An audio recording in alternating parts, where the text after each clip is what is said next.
Ano po yan? Ah, ano po gagawin mo lang po pag marunong na maglakad po yung baby na yan? Saan ka pupunta? Oh, tapo.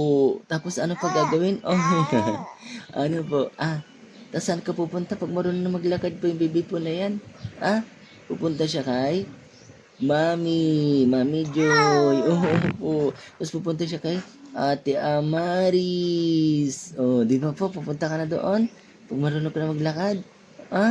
Pupunta doon? Tsaka kay Kuya Makmak, no?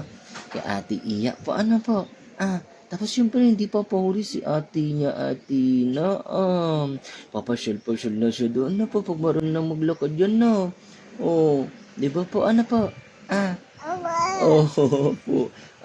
Tapos kakanta ka na. Opo. Opo. Kakanta ka daw.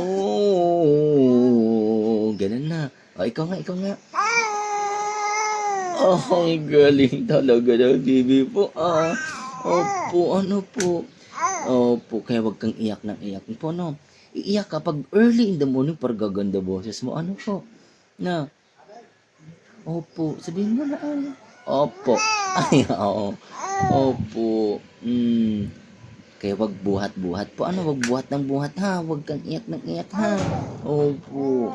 Opo. Galing ah. Oh, oh, oh. mm. Pong galing naman talaga ng baby ko na yan. Opo.